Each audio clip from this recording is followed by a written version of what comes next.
D&T show is intended for mature audiences. Parental discretion is advised. Live long and prosper, bitches.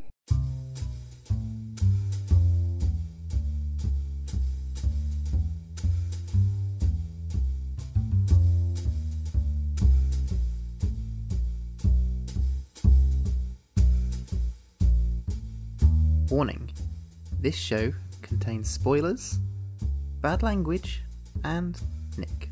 You have been warned.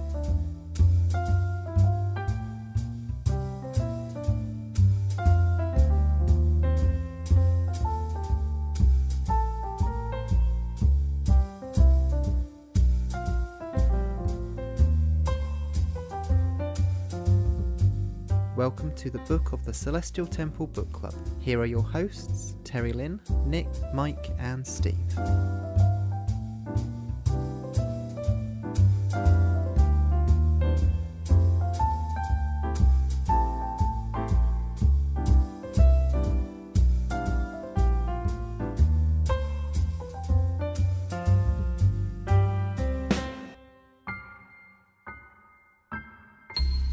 Welcome to the Book of the Celestial Temple Book Club.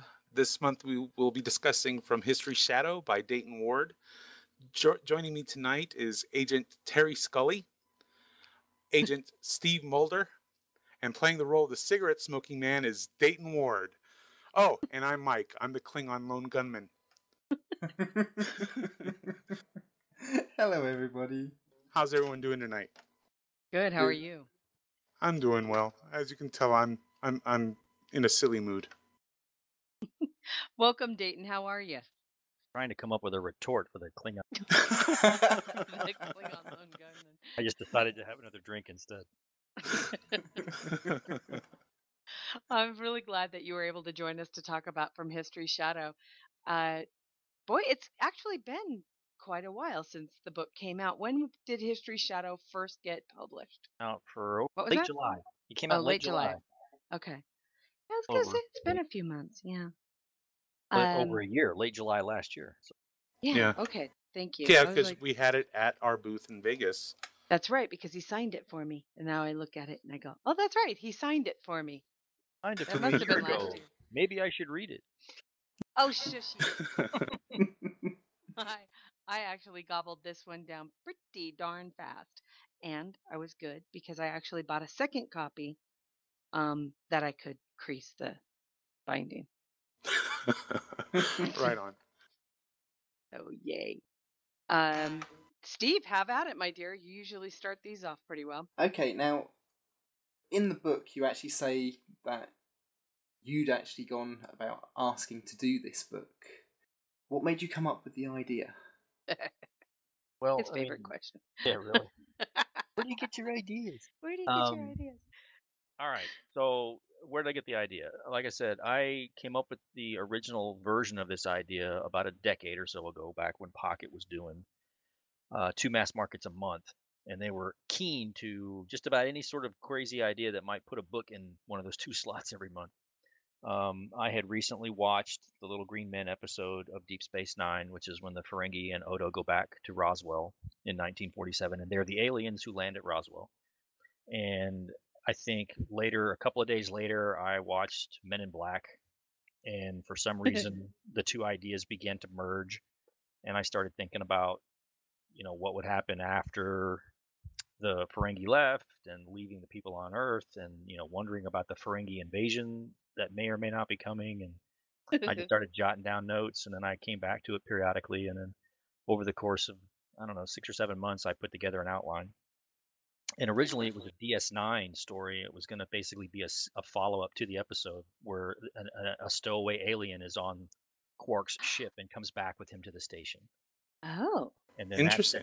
That sets into motion the whole, these people are from a different timeline, and there's all these problems stemming from the temporal Cold War, and then Roberta Lincoln shows up to help navigate the, with Cisco. Okay. Marco Palmieri was still an editor at Pocket Books at the time, and he thought the idea was kind of cool. But right about the time I sent in my outline is very close to when they decided they were going to scale back mass market paperbacks to 1 per month. And so that kind of did away with a lot of the experimental or offbeat books, which this one falls into that category. Mm-hmm. And so they were going to concentrate on servicing, all the ongoing series that they had. And so this one kind of got pushed away. So I like the idea, but it doesn't really fit with our plans going forward and maybe later down the road. And of course, everybody got laid off, and Pocket kept me pretty busy during the interim years. The only reason I came back to it was Margaret Clark, who was acquiring on a freelance basis for Pocketbooks, asked me if I had an original series novel idea for the 2013 schedule. And I cast about for an idea, and I thought, well, hang on a second. So I went back into my files, and I realized I loved the idea of the whole Project Blue Book, Majestic 12, Cold War, space race stuff. I just swapped out a DS9 plot for an original series plot, or Aha. and then rework some of the other elements to kind of freshen up the story based on what had already come since then. I mean, we've had Christopher Bennett's DTI books have come along, and the Eugenics Wars books came along, and so I kind of meshed things I updated the idea so that it would better mesh with some of those things that had come since my original idea, and I pitched it to Margaret, and she was like, "Sold." Right on.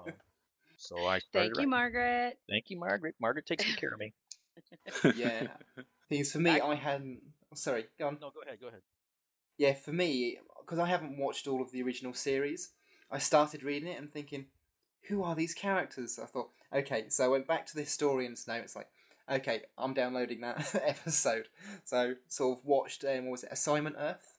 Mm-hmm. And it's just like, okay, those few opening paragraphs start to make sense now. Look, Dayton, you've got people watching the original series because of your books. That's I'm pretty still awesome. trying to process the whole I've never seen the original series episode. I'm just like, what? How do they let you people out? I don't get that.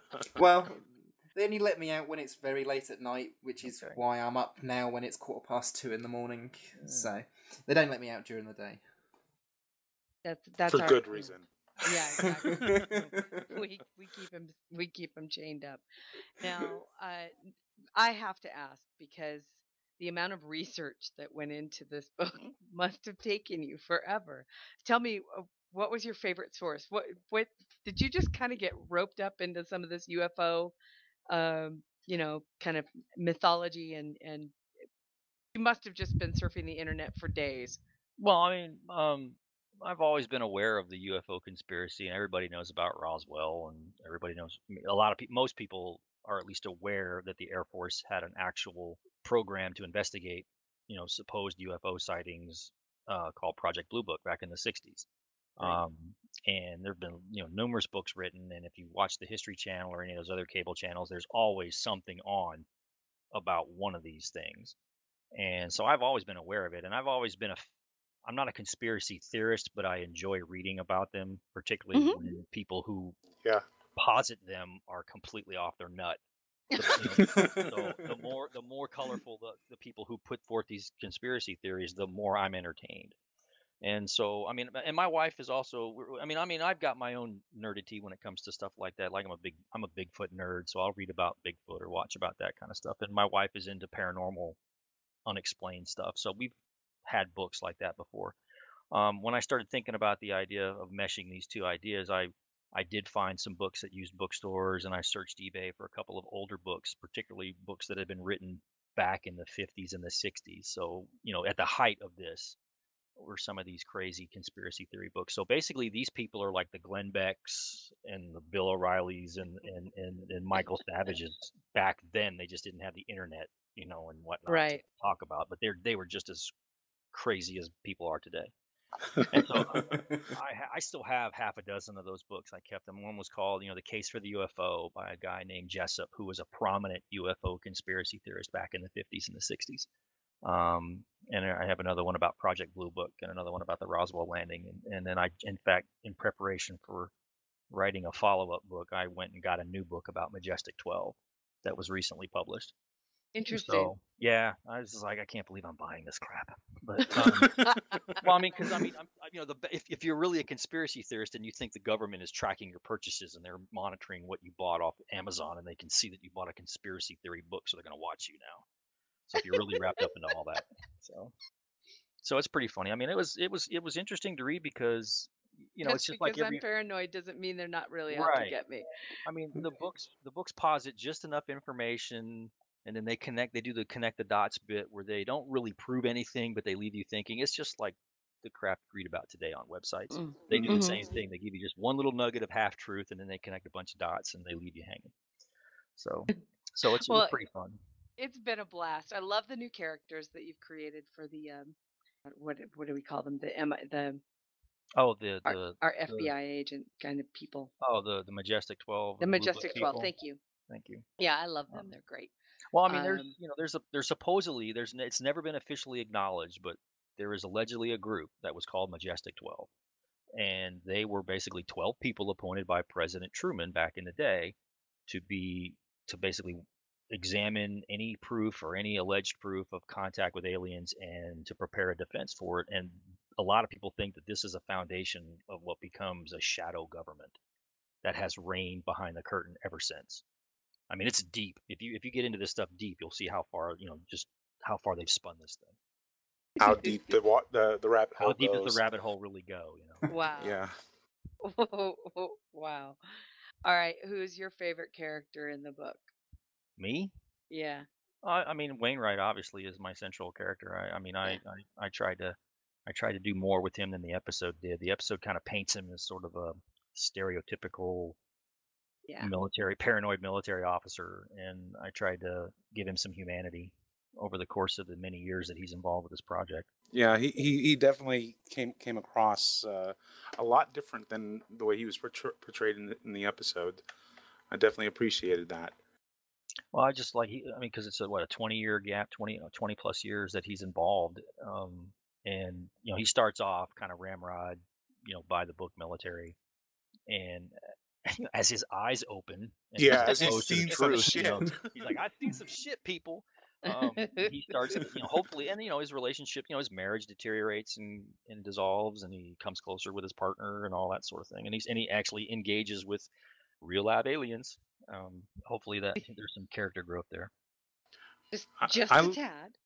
Yeah, I like the way that you kind of wove together a lot of the Earth-based time travel episodes. Mm-hmm. Kind of woven together into the story. So it was like, it was like all the best time travel episodes of TOS wrapped up, explained, and with a nice, pretty bow. It was awesome. The thing I had the most fun with was all of the time travel, all of the alien encounters. Like, normally when we see a time travel episode in Star Trek, it's from the point of view of our characters, our heroes. Mm-hmm.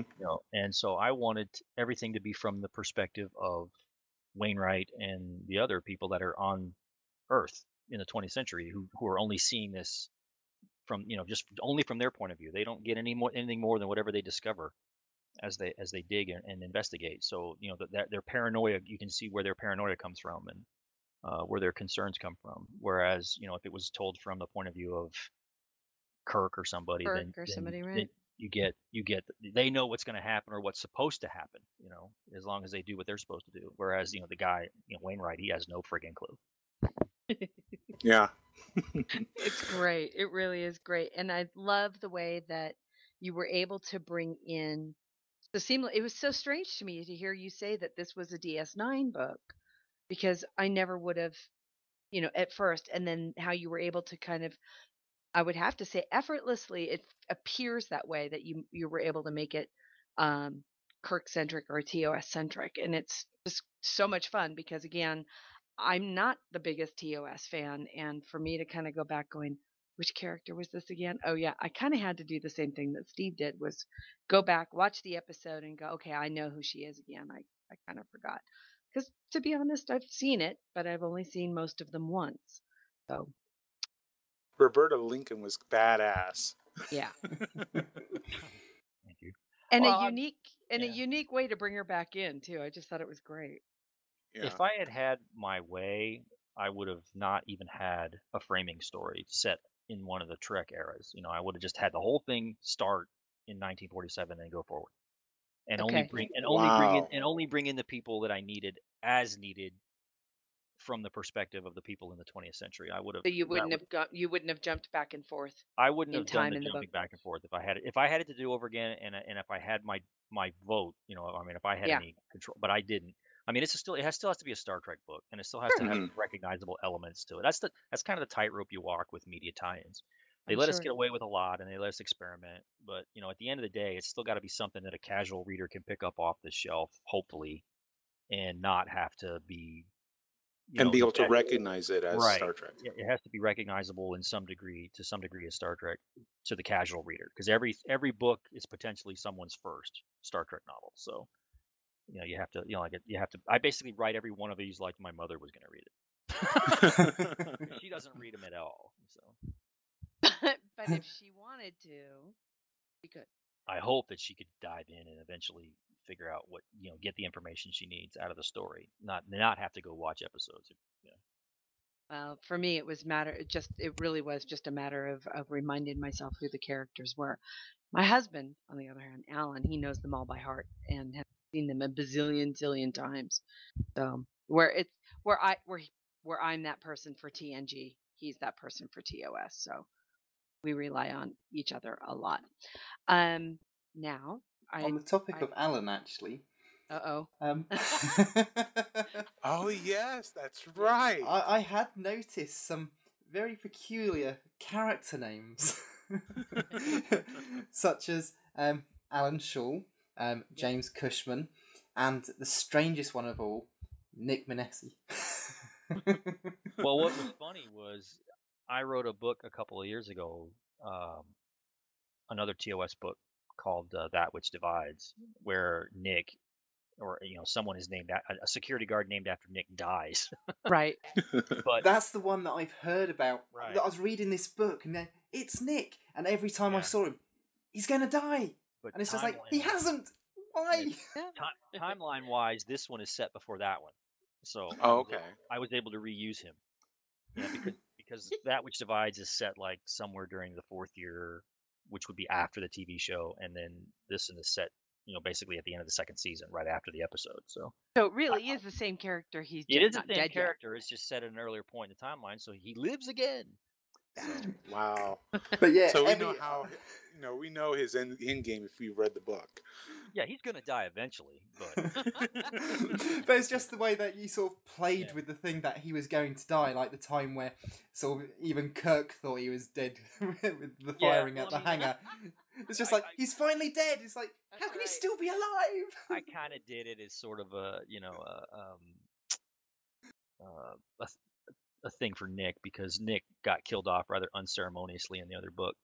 So I was like, well, if I've got this story set earlier, then I can use him again, and I can even make him, a key part of the climax. So, that's sort of like a making up for killing Nick off quickly in the other book.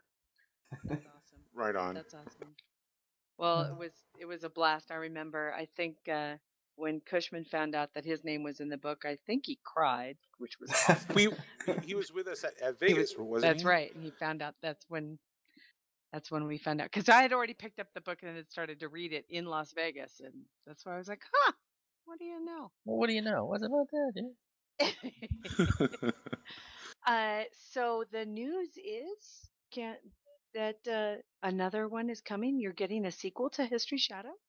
Yeah, I pitched an idea, vaguely, a high concept pitch as a potential follow-up. I was originally going to pitch an idea to do an ebook novella, which would be sort of like a side tale, tales of or tales from History Shadow, that kind of thing. And cool. The more I started thinking about it and I started piling things on, I thought, well, I might be able to make a full-grown adult book out of this thing. So I went to Margaret and I said, hey, I'm thinking I might be able to make another novel out of this. Are you interested in it? And she's like, oh yeah, bring it on. Awesome. I recently entered into a 2-book contract with Pocket, which will kick in after I do Seekers 4 with 2 Kevin. books. And one of them is the Seekers. Oh. One of them is the Shadow sequel, and the other one is we haven't figured out what that's going to be yet. Oh, well, congrats! That's great I'm news. I don't know. I think most likely it will be a 24th century book, but I don't know what. Like most likely TNG or something. But I mean, it's at this point it's so vague and it's open, that it, depending on the needs of the schedule, she can say, well, I thought I wanted to do TNG, but can you do another TOS book? So it's basically to be named later. Cool. Right on. So, Well, we're happy to hear that. We're very excited. When I first told Terry about it, when I had read in your write up, your monthly write up on your blog, that you were playing around with the idea, I had told her, and she was like, "No way." I was very excited. I was like, no way. I really do. I adore this book. Again, how many times do I have to say I'm not the biggest TOS fan, so for me to pick up a book that contains TOS characters and it makes me all giddy and all happy. I mean, you're doing something right.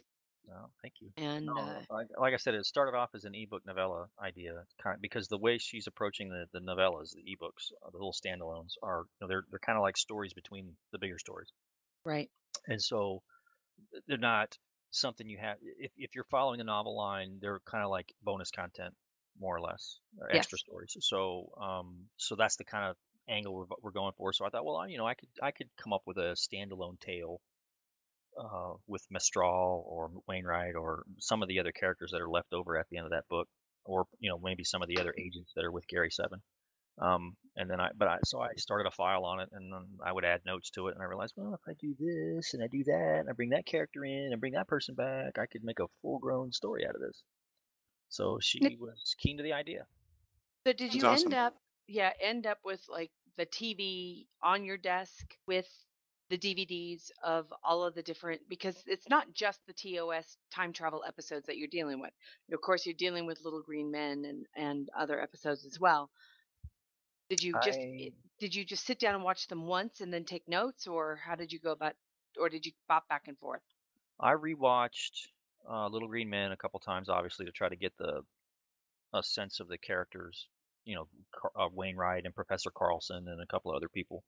And then I went back and watched the Carbon Creek Enterprise episode so I could get Mestral, fresh in my head again. Because in fact, I made mention on, I don't know if it was when I was talking to you guys or another interview, but I ended up gaining a new appreciation for Enterprise while watching that and a couple of other episodes.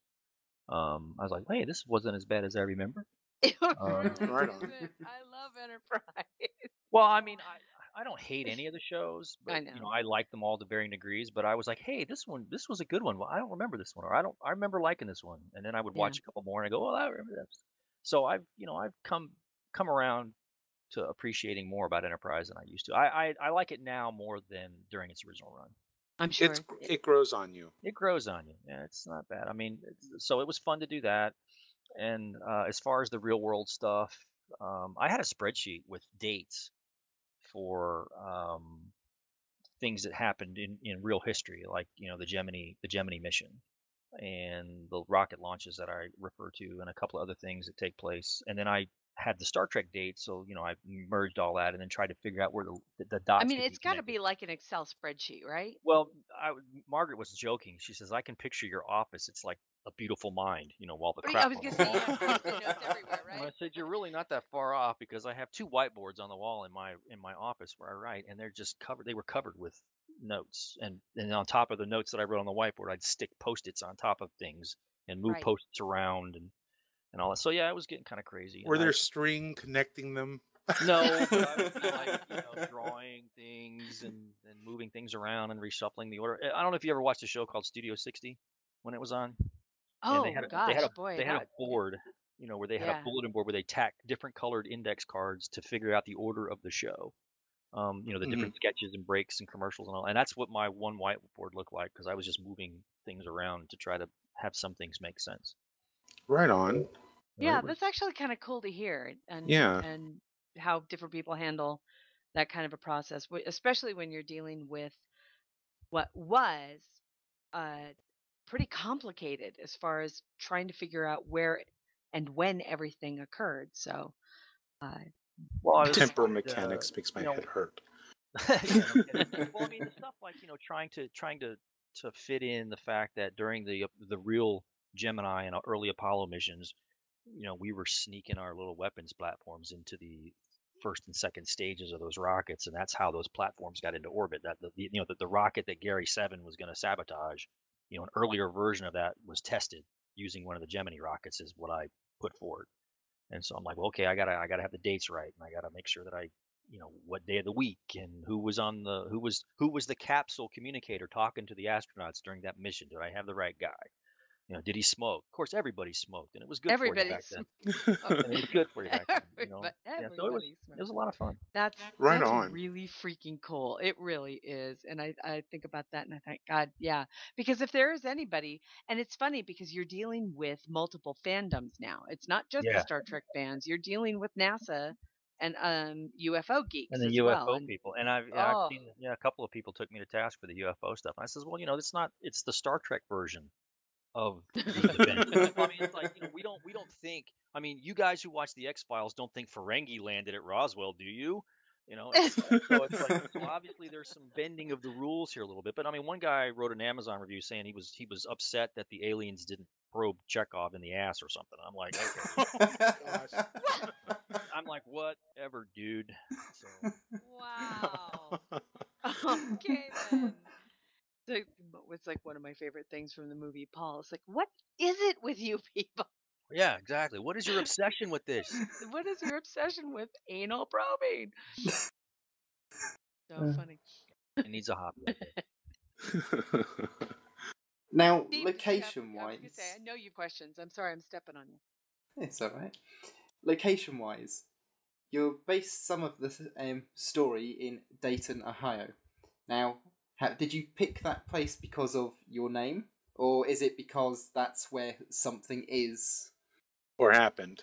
Yeah, because this is where my knowledge of the U.S. and... No, Dayton, Ohio is where Wright-Patterson Air Force Base is located. And before it was Wright-Patterson Air Force Base, it was Wright Field and Patterson Field, two separate organizations that eventually merged and became the modern Air Force Base. One of the things that happened in addition to the things in 1947, the Air Force broke away from being a component of the Army to its own branch of the armed forces, and so a lot of Army airfields were redesignated Air Force bases. So that's why there's that's the other thing I had to keep track of, was which base got named to what at what point in history. Like Right. somebody said, I'd forgotten that such and such was called this back in the 40s. I thought you had the wrong name, and then they went back and looked, and I did my homework. Right See, on. and that's another layer of research that I don't think very many people would have understood that you would have had to go through on this. This Right. is awesome. It was. I don't do this sort. I mean, I do research for depending on what the book is and what I'm touching on. But this book is unique, at least so far as the stuff I've written, Mhm. with the amount of research that was involved. I mean, in terms of meshing, history and Star Trek and the UFO nutbags into one. And I happy think family. I think that's what made it so good, was the fact that you combined all of these different things together that are quite different, and yet for me, I bought it. I thought it really I happened. really had a ball with it. I mean, I found myself. I'd open one of the books to research a point about Blue Book or whatever, and I look up and it's an hour later, and I've been reading the book because it's just fascinating to read this stuff. And you can believe that this happens. I mean, I'm a skeptic about everything. It's like, I want to, for me, I love reading about Bigfoot, but I won't be convinced it exists until the bastard walks out of the woods behind my house. Same thing with UFOs. Yes, it makes perfect sense that they're out there somewhere, but I think they got better things to do than to fly to Earth and crash into our cornfields and shit. So when I see one, that's when I'll believe. But the stuff that people write about and the way they go to the lengths they go to connect the dots, it's just fascinating. You're like, if you squint, you can almost believe it. And so, no, I mean, I don't mean that in a disparaging way. It's really fascinating. It's like anything else. You read, even though I'm a firm believer that 9/11 was not an inside job, when you read some of the stuff these people put out, you're like, well, maybe, but no, I can't believe it. It's the same, or with JFK's assassination, it's like, maybe. Mhm. But so I mean, I'd be 2, 3 in the morning, I'm reading this stuff, and I'm like, they're gonna come get me and put a net on me if I keep this up. No, it was fun. It was a lot of fun. I told Margaret, I said, I'm not really anxious to do that kind of research again, but I can't help myself. Yeah. I want to do it again. I don't know what I want to do. So. Right on. With sort of the naming of things, I'd also picked out things like Warehouse 13B Is that Oh, because I you're a can't fan imagine of that Warehouse 13? I can't imagine that happened. Yeah, there's a Warehouse 13 reference. There's a Eureka reference in there somewhere. Yes, there is. I make a reference to the town in the Pacific Northwest where all the scientists and geniuses work or something. I don't actually name it. I actually had to pull a few references because I did make reference to that warehouse in North Dakota or Right. South Dakota, and they said nope, that's too close to the mark. You got to be a little more subtle. Yeah, I was going to ask, were there anything that you had to pull from the Oh book? God, yeah. I had references to Uncle, but I mean, not direct naming, but I mean, I made enough inferences that you'd be able to figure out I was talking about, the man from Uncle and Shield and Oh, that's just too freaking what else cool. did I have in there? I had a couple of other of these covert organizations, that exist in fiction. There's even a reference to the OSI in there. It's which is from the $6 $6 million million man. man. So but I mean, I took it out. I take them out. She says it's too on the nose, and I said, okay, I'll save it for the sequel. That's awesome. That is totally awesome. But no, I was reading through and it's just like Warehouse 13B. I'm thinking Terry will be pleased. Yeah. I was. Oh, I even understood, and I did get the whole the town where all the geniuses live. I was like, that's so sweet. That one I actually missed. I'm a huge fan of both Eureka and Warehouse 13. So As am I. They were good. I really had fun with those shows, and I'm like, that would be such a. The other one was the other references was Unit from Doctor Who. Okay, yeah. The military organization from Doctor Who. Because I have always wanted to see a crossover between Gary Seven and one of the Doctors, preferably the third one, because the third Doctor was trapped on Earth for a time during the early '70s. At least in the show. I really wanted to cross those two over, but of course, in comics, when IDW had both the Doctor Who and Star Trek licenses, I really lobbied hard to try to do that.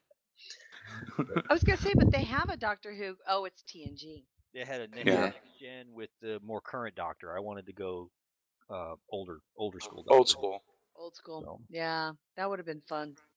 I can see that. I have a question, a little bit off topic, so bear with me. But how are you enjoying your new job? I guess or lack of old job. Lack of old job. Well, I mean, it's an adjustment. I'm not used to having my evenings free, or at least, more of my evenings free. I'm still coming to terms with the fact that I don't have to work till 3 o'clock in the morning. Today is the first of the month, which for many years now, that started a very hectic cycle for me at my old job, where the first week to 10 days was very busy. We had a lot of stuff that was deliverable, depending on, didn't matter what day of the month it fell. In other words, like if it was the 4th, but it was a Saturday, you still had to work it, because that's just the way the nature of what we did. And today's the 1st, and I found myself thinking about having to do X, Y, Z, and then remembering, well, I don't have to do any of that shit anymore. That's somebody else's problem. It was kind of weird, I knew it was going to be weird on the first one, but it's an adjustment. I'm cool with it. My wife is very happy that I'm, not as stressed out as I was this time last year, or even this time last month. So it's. Do you find yourself though? I mean, some people have a cycle to how they write, and some people are more comfortable writing at night or the late owl type of thing. Are you finding yourself settling into like the daytime routine? Yeah. I've always been one of those writers who was able to seize whatever window of opportunity presented itself. So if it was in the morning, I wrote in the morning. If it was at night, I wrote at night. If it's at my kid's taekwondo class, I do that. I don't. My preferred time to write is in the morning. Okay. So this plays right into it. What I've been doing is kind of splitting my time. So in the morning, I'm working on, like this morning, I was working on revisions to the novel that I turned in last week because I got some notes back from my editor. And then in the afternoon, I worked on some stuff that's not related at all to any of the novels, but it's some writing work that's come along because I'm doing little bitty things here and there for different people. And I'm also, Kevin and I are working on the outline for what will be Seekers 4. Nice. And then when I'm done with the revisions for the TNG book, then I'm going to move on to my next novel, which I've already been contracted for and had turned in an outline and everything. So I'm going to work on that. and that'll keep me busy. So, but my goal here is to be able to write faster and turn things around faster, and then go on to the next thing quicker. Okay. So I guess just by the pure fact that you said that you can actually sit at a taekwondo class and you don't necessarily have to have like the cone of silence over your head. No, hell no, I don't care. I'm a half deaf anyway, so it just doesn't matter. I don't. If you're, I have tinnitus. Oh no. So I mean, I don't, unless you're talking in a normal conversational tone, I'm not going to hear you, or I can tune you out. So, I mean, I used to sleep in holes in the ground while trucks and shit drove by. This is easy. Ignoring my kids is easy. So no, it's it's just a habit you pick up, I guess. I mean, I'll go write at a cafe or something. I don't like to be one of those guys who goes to the coffee shop so that they can be seen writing. I don't care about that kind of crap. But I've taken to going to the library and the occasional side trip to a restaurant or something, and I'll eat lunch and work for a while. But I don't need to do that now. So pretty much you always have a laptop or something with you. Yeah, I do, or a notebook or something to write on longhand. But usually when I was going to the library or someplace else, it was because I wanted to get away from my desk because I was working my day job. Remember, I always worked at home. I was a full-time telecommuter. So what started out originally as my home office for writing became my home office for day work. And by the time Saturday came around, or by the time the evening came around, I was so sick of looking at this place. Right. I needed to change a venue. But now it's back to being my writing office again. So I get to, all the stuff from my day job is gone. All the IT stuff is put away, and all the references and whatnot are gone, and all the little knick-knacky computer companion crap is back where I can be, have fun with it and be creative. So that's cool. Now I don't have to escape to the library anymore. And right on. And you get to eat whatever's in the house. Well, I mean, that's the beauty of having kids in school is that you can still maintain a schedule. I still got to get up in the morning. I got to get the kids out the door for school. So I'm going to get up at a normal time, like a normal working person. And then they're on the bus by 8. They're on the bus, and I'm back to the house because I walked them to the bus stop and I walked back. So I'm back to the house by 8:30. That's start of any normal work day. What's that? So that was terminally cute. Yeah. So I mean, I'm back to normal, and then they get off the bus at 4:30. So perfect bookend to a hopefully productive day. That's cool. Right on. I've been experimenting with writing on my. I have this like mini tablet phone, and let's just say it's been an adventure. Autocorrect is not my friend. I have 2 laptops. I have a normal laptop at my desk, and I'll obviously use it because I can write either at a desk or sitting in a recliner with it in my lap or whatever. But I also have a mini laptop that I use for travel, and it's got a smaller keyboard. You got to kind of retrain your fingers. Oh yeah, where everything is, because there's not as much room between the keys, or it's spread out. So that's always an adventure when I don't write on that one as often, and I have to go back and kind of relearn. You don't have to move your pinky that far over, or whatever. Well, now here's a dumbass question: Do you use like a normal word processing program like Word, or do you have? Okay. Yeah, I use Word. I use the Microsoft Office suite for most of my stuff. I mean, I have Excel and Word. So that's cool. I mean, I know people who use other programs or they have their own, they use an older word processor because that's what they like. I mean, I know people who still use WordPerfect, and I think I would move back to WordPerfect in a heartbeat. I could understand that. Yeah. Well, I mean, there's also a version of Office that's an open source version called Open Office, which is it mimics most of the major functionality of Microsoft's Office suite, but it's free. And I use that on the Mini. Just because I didn't want to purchase another damn copy of Office once I got it. And my new laptop, the one I just bought, in fact, it's not even a week old. It didn't even come with the crappy Works package that they used to package on Windows machines. Microsoft Works, which had its kind of hybrid version. It's that sucky version of word processing. Yeah, they discontinued it. Yeah, they totally discontinued it. I mean, I have WordPad. I'm like, good God, really? That's like programming Yeah, in BASIC or something. Nobody that's programs in horrible. BASIC anymore. So I'd rather just write on a piece of paper and hire somebody to type it in for me. But no, so I'm using OpenOffice on the new laptop. So Right on, right on. Steve, I know you have other questions. Yeah. I was gonna say we can talk about the book if you want. But, I'll talk about whatever. Now, one of the things that really made me laugh was when it came to the about the author part, because I noticed a lot of the authors can be sort of quite funny when it comes to these ones, but this one really made me laugh on how brief it was. The modified to fit this format and edited for content, that kind of thing. You know, I used to have a longer bio that went in the back of the book, and I got so tired of updating that, and I didn't know how far to go as far as what I've written, and it just after a point it sounds too much like beating your own drum too much. Mhm. Look at everything I've done, and I got really tired of that. And it just seemed to come off as pretentious. So I just said, screw it. And I came up with that basically in a fit of rebellion against the longer bios. Because that was my question: was it that you just had enough at that point and needed to get something in, so I'm you just? like, if you're reading my book, then you can. If I include a link to my website, you can read all about the other crap that I wrote. I don't need to spell it out for you. And if you didn't like the book that you just read, you're not going to go look for my other shit anyway. So let's quit wasting each other's time. So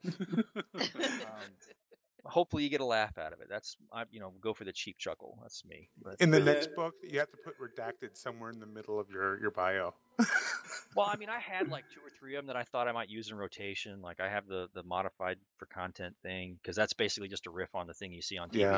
On TV. And then I have the one like Dayton Ward does his own stunts, but then Mac used that one ahead of me, and I can't use that one now. The other one was, I'm the unknown stuntman who makes Clint Eastwood look so fine, from The Fall Guy. I had that one. Yeah. And then I don't know, that one's, it's short, sweet, to the point. So I like that one. And it gets people to your site.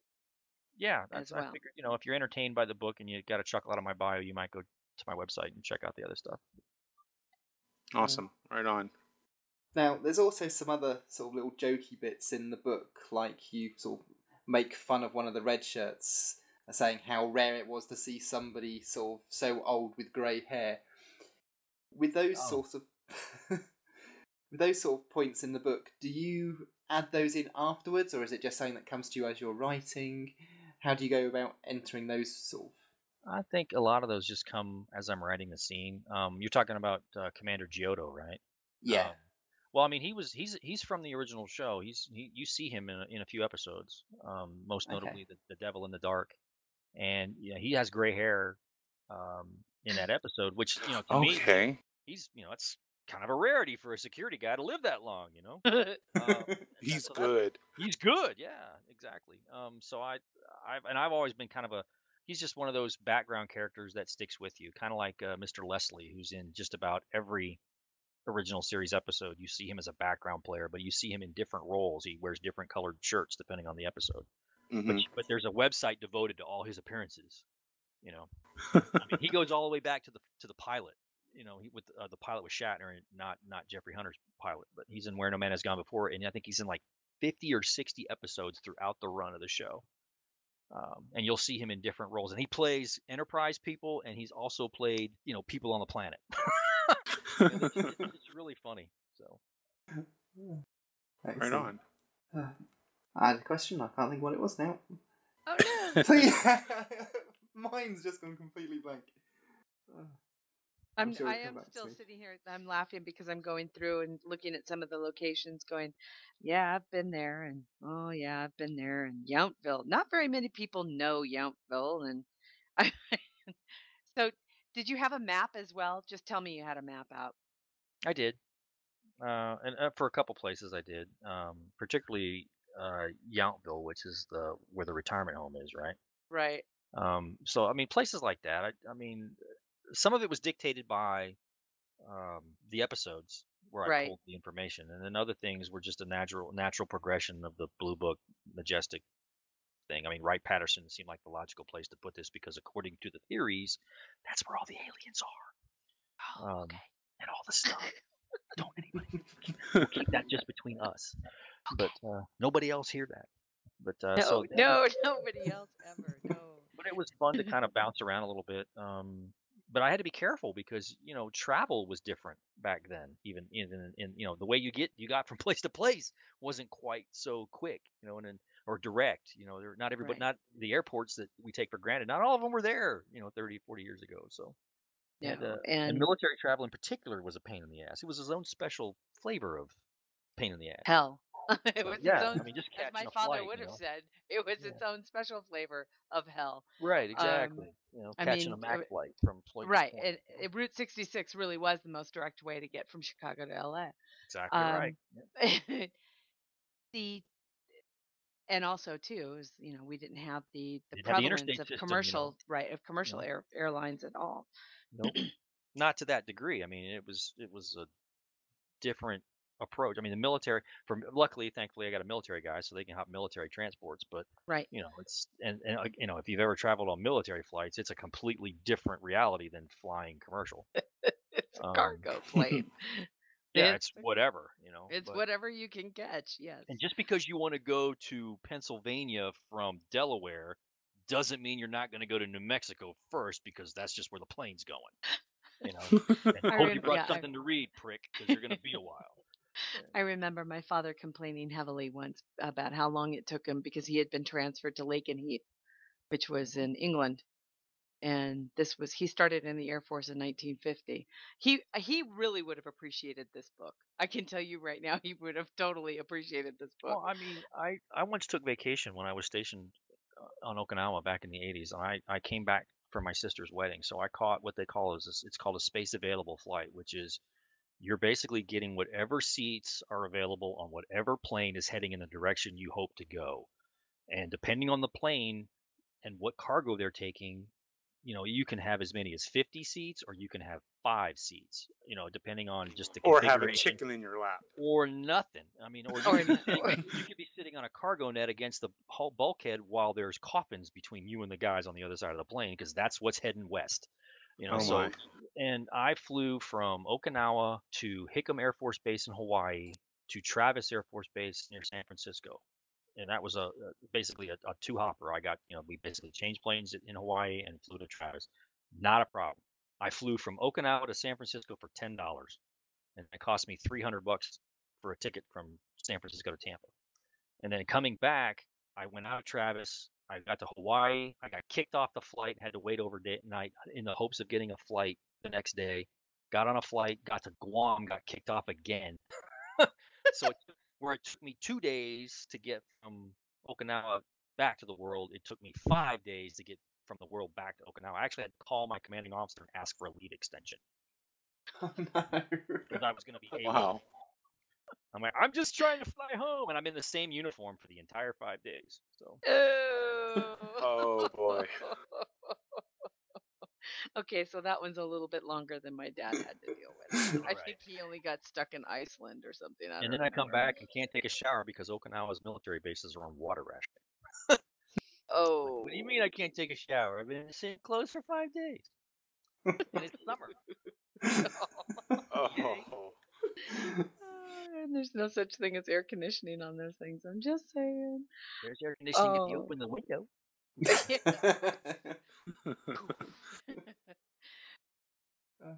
Now, you mentioned that you had to strip out a load of stuff that you'd originally put in.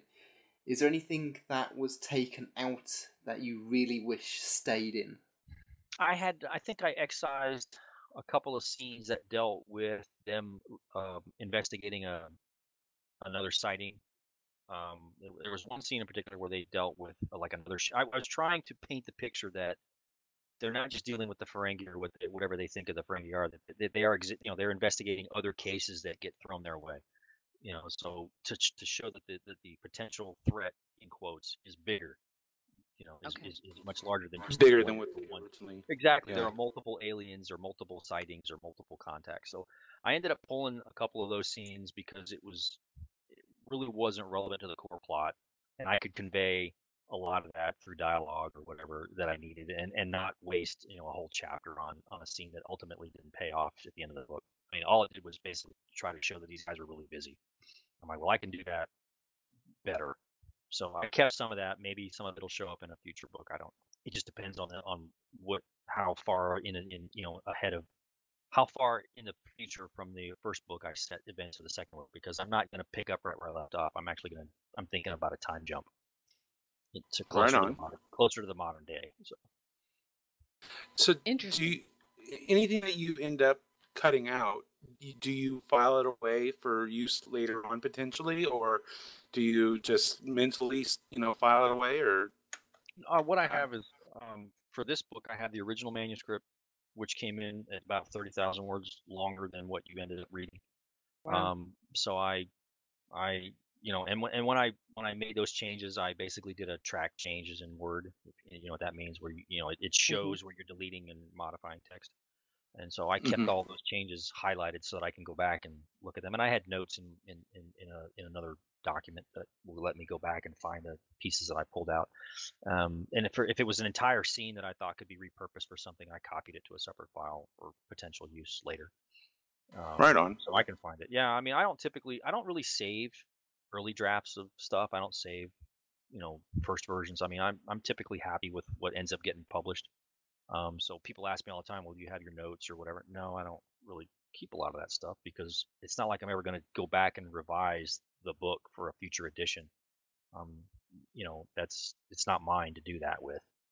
So unless it's something I think I can, if it's something I pulled out and I think I can reuse in a future project, yeah, I'll keep it. But if it's just like the early version of a manuscript before I ripped it apart and took out a bunch of crap, I don't usually keep those. Okay. Interesting.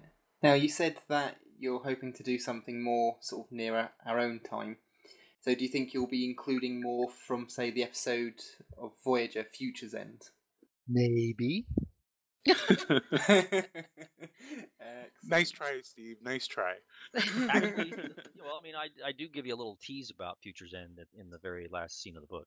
Yeah, no, I actually made a comment just saying, yes, a Voyager reference.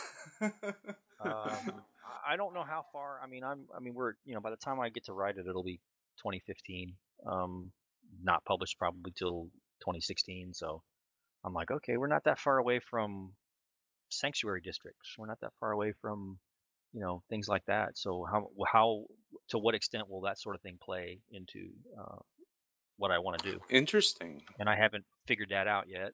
There are some characters who lend themselves to this time period that don't, either they were, a lot of the characters that I came up with for the first book, they're either going to be too old to really play a part if I set it closer to the modern day. I mean, Right. Wainwright was in his 70s in '96, so the chances of him Deathbed having confession, maybe, if anything. Yeah. Well, I mean, it's like he's suffering from Alzheimer's, so the Oh, chances yeah. of him playing a role are pretty limited. But there's Mistral, the Vulcan. He was busy on Earth all that time. There's a Strange New World story where he actually meets up with Zefram Cochrane prior to the events of First Contact, where he's basically on Earth at the time the Vulcans show up. So there's if I can I'll try to keep consistent with stuff like that.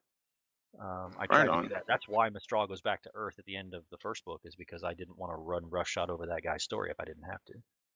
Oh, that's cool. So I mean, I've got there's which characters can be used? Can Guinan be used? I don't know. I penciled her in as a possibility. I don't know that she was on Earth during that time frame. There's the immortal guy from the original series, Mr. Flint. He's still alive.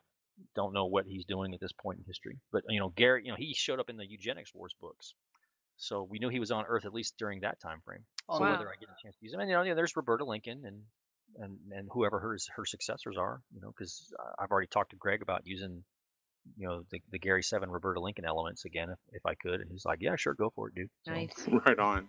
There's John Christopher and Sean Christopher, and there's all sorts of people.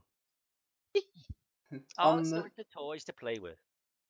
On the topic of Eugenics Wars, now the Eugenics Wars came shortly after World War III, which, if I remember my Trek right was supposed to have been in the mid-90s. Well, the eugenics wars are in the early '90s, and they ended in more or less in '96, based on Greg's books. And then World War III takes place at some point between now and First Contact. I think it was supposed to be, and I hate to say Like the this, but I 2040s, actually researched 2050s that. or something. It's like 2035. Right. So we're a ways away from that if we stick to that timeline. And that's the problem with, Star Trek and future history is you run the risk of being, run over by real Making it history. happen, which Yeah. is okay. I'm gonna make that shit happen. Yeah, So, really, having eugenics wars not happen is Yeah, okay. it's okay. It's okay. But I mean, stuff like that, that's why Greg took the approach he did with the Eugenics Wars books, is to kind of merge them and make them a secret war that happened behind the curtain. And, Yeah. to be honest, the way we pay attention to news and what's going on in the world around us, it's not beyond the realm that these low intensity conflicts that are taking place everywhere, could actually be part of a bigger thing that we just are not aware of because we're too busy worrying about Beyonce's new album or whatever the fuck we're talking about today. Yeah. So Yeah, it's or really not too that bi- far removed. I mean, people think it could never happen. I'm like, dude, you can't, there are people on the street who can't even tell you who the vice president is. There's a Trust me. reason why Grumpy Cat's is so Yes! big and famous Exactly. on Facebook So, and the internet. People say it Which could never one? happen. I I'm follow like, 5 of them. well, you, sir, are part of the problem. No, I'm kidding. Excellent. No, but I mean, right? We're kind of in our little bubble when it comes to current events, and it's yeah, not. I can't. I have to say, you're right, because today I was talking to some people that shall remain unnamed, um, that of course, didn't even understand that there were some very, very big pro-democracy movements or protests going on in Hong Kong. Mhm. And I started talking about them, and they were like, "What? What? Why?" And I'm like, What do you and mean? I Why? just turned around and walked away. I just turned around and walked away. I was like, "Yeah, I can't talk to you." Yeah, I've hit my bullshit quota for the day. Thank you. Out. But it was sad because I think this person it was so young and was probably so focused on other things in her young life that she never really understood that there was a period of time in which Right. Hong Kong was not a part of China. And yeah, so that was news to her. Well, yeah, but you're right.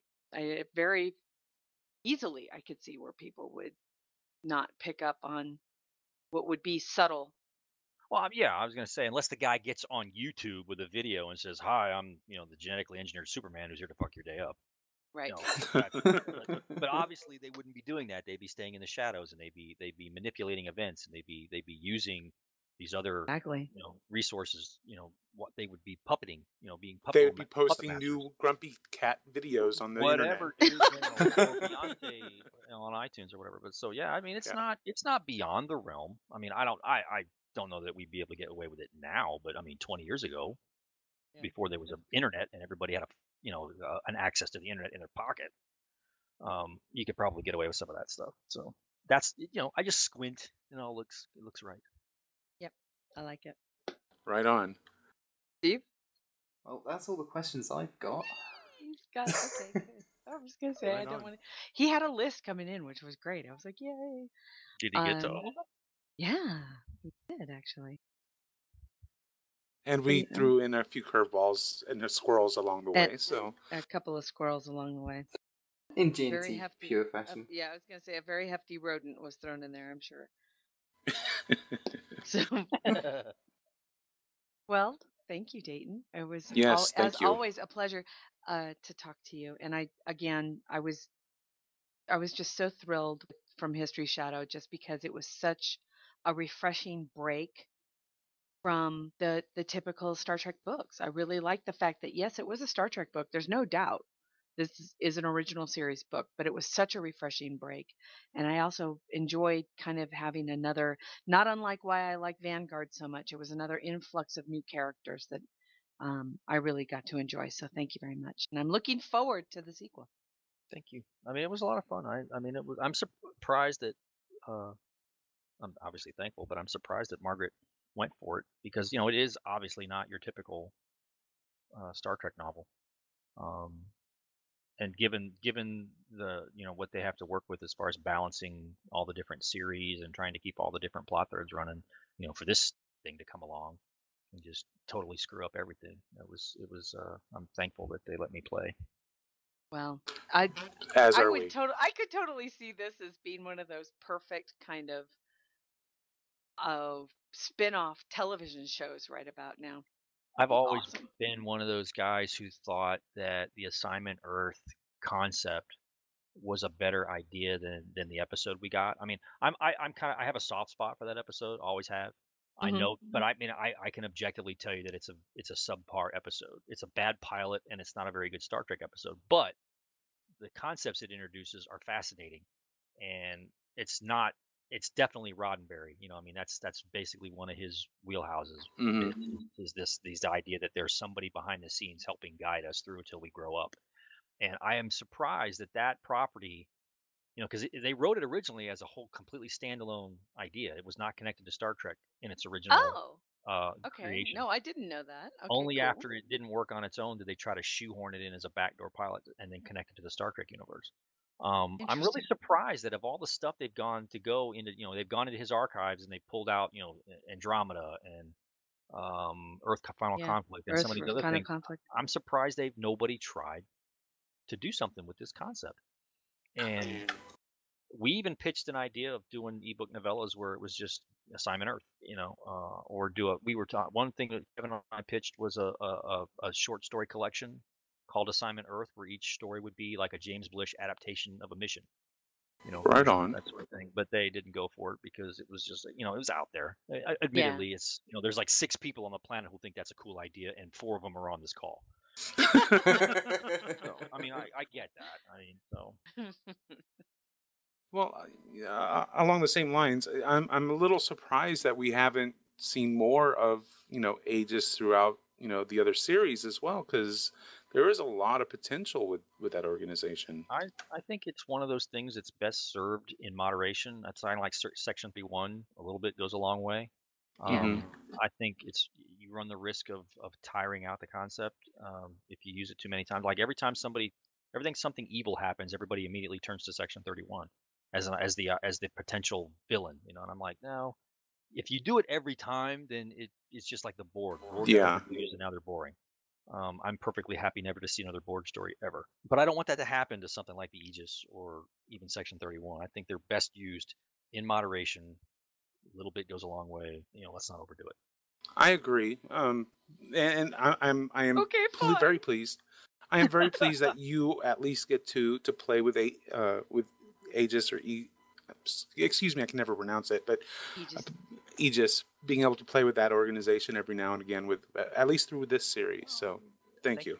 But and of course the natural question is, well, the Aegis is on Earth during this time frame. Or one of the things that we talked about was is there anything to link Majestic 12 to organizations that may have survived into the 23rd or 24th century? I'm like, there's an interesting idea. That is kind of interesting. Don't know if I'll play with that, but it's certainly worth thinking about. I look forward to seeing the results. Let's just put it that way. Thank you. Yeah. I look forward to seeing what happens too. I can't wait to see what happens.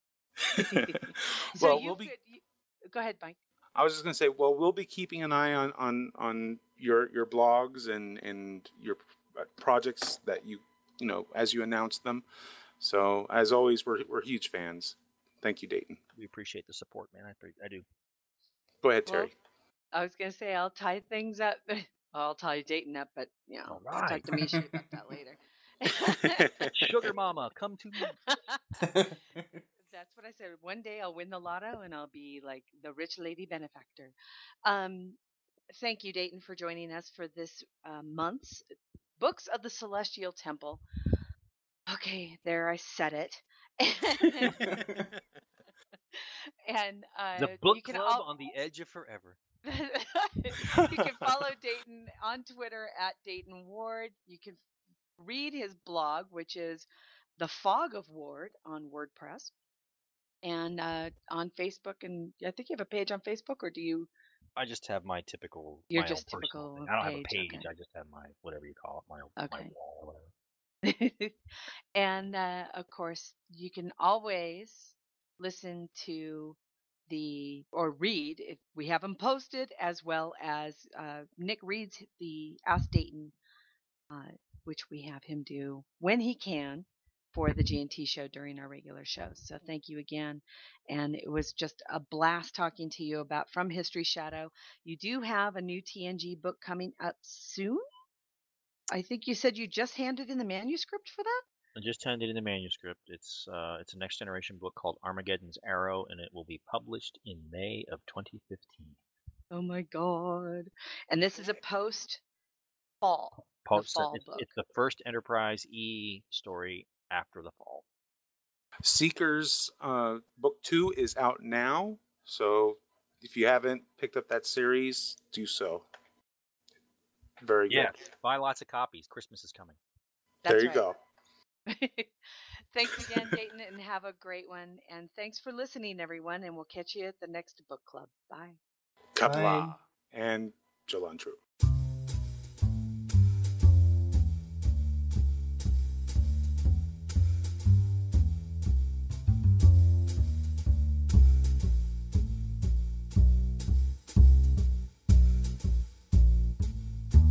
Music for the G&T show is provided by Warp 11, Grethor, 5-Year Mission, and Andrew Allen's Smooth Federation.